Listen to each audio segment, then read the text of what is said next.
Hi friends, எல்லாருக்கும் வணக்கம். So இன்றைக்கி நம்ம எதை பற்றி பார்க்க போகிறோம்னா zoo, Sri Venkateswara zoo. So மோஸ்ட்டாக பார்த்தீங்கன்னா சென்னை ஆட்களுக்கு எல்லாருக்கும் பார்த்தீங்கன்னா ஜூனாலே வண்டலூர் ஜூ மட்டும்தான் ஞாபகத்துக்கு வரும். ஆனால் இங்கே நம்ம பக்கத்து ஸ்டேட்டில் ஆந்திரா டெம்பிள், அதாவது திருப்பதி டெம்பிள் பக்கத்தில் 14 கிலோமீட்டர்ஸில் இந்த ஸ்ரீ வெங்கடேஸ்வரா ஜூ அமைஞ்சிருக்கு. ஸோ இந்த ஜூ பார்த்தீங்கன்னா எல்லா டியூஸ்டேவும் க்ளோஸ்டு, மீதி எல்லா நாளும் ஓப்பனு. பர் ஹெட்டுக்கு பார்த்தீங்கன்னா 30 ரூபீஸ் சார்ஜ் பண்ணுறாங்க.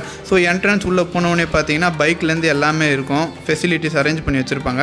ஸோ அது வந்து தனி காசு. ஸோ இந்த பைக் வந்து பார்த்தீங்கன்னா இப்போ 2 ஹவர்ஸ்க்கு வந்து 300 ரூபீஸ் சார்ஜ் பண்ணுறாங்க. ஆனால் அவங்க என்ன சொல்லுவாங்கன்னா 2 ஹவர்ஸில் வந்து இந்த ஜூவை ஃபுல்லாக சுற்றி பார்த்துலான்ட்டு சொல்லுவாங்க. ஆனால் நம்மளுக்கு வந்து அட்லீஸ்ட் 4 to 5 ஹவர்ஸ் தேவைப்படும் இந்த ஃபுல் ஜூவை சுற்றி பார்க்க. ஸோ அந்த கொடுத்த டைமிங் மேலே போகிற கொஞ்சம் நேரம் கூட இவங்க வந்து டபுள் பேமெண்ட் சார்ஜ் பண்ணுவாங்க. ஸோ நான் என்ன சொல்கிறேன்னா, நீங்கள் வந்து பை வாக்லேயே போய்க்குங்க, அதுதான் பெஸ்ட்டு உங்களுக்கு. ஸோ இந்த ஜூ பார்த்தீங்கன்னா நான் ஃபஸ்ட்டு நினைக்கும் போது கொஞ்சம் அனிமல்ஸ் தான் இருக்கும்ன்ட்டு நான் நினச்சி வந்தேன். ஸோ ஆனால் இங்கே பார்த்தீங்கன்னா எல்லாமே இருக்குது. எலஃபண்ட், டைகரு, சிறுத்தை, புலி, எல்லாம் குதிரை, யானை, நீர் யானை, கரடி எல்லாம் வச்சுருக்காங்க. பேர்ட்ஸில் எல்லா வகையான பேர்ட்ஸ் இருக்குது. அனிமல்ஸில் முக்கால்வாசியான அனிமல்ஸ் எல்லாமே இங்கே இருக்குது. ஸோ அதுவும் மெயின் இங்கே பார்த்தீங்கன்னா இது டைகர் சஃபாரி. ஸோ இவங்க வந்து நம்ம பக்கத்துலேயே கூட்டின்னு போய் அவங்க காமிப்பாங்க.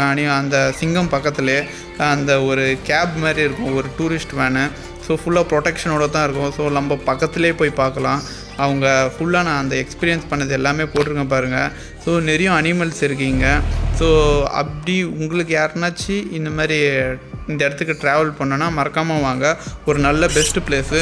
சாப்பிட்றதுக்குலேருந்து எல்லாமே இங்கே வந்து என்ன சொல்கிறது, பக்கத்துலேயே ஒரு அரை கிலோமீட்டர்லேயே பார்த்தீங்கன்னா கேன்டீன்ஸ் இருக்குது, நிறைய கேன்டீன்ஸ் இருக்குது. நம்ம எது வேணால் ஜூஸ், ஐஸ்கிரீமு, சிப்ஸு எல்லாமே வாங்கி சாப்பிட்டுக்கலாம். ஸோ இதுதான் நான் வந்து சொன்ன டைகர் சஃபாரி. ஸோ டிக்கெட் வாங்கிட்டு நம்ம போகலாம்.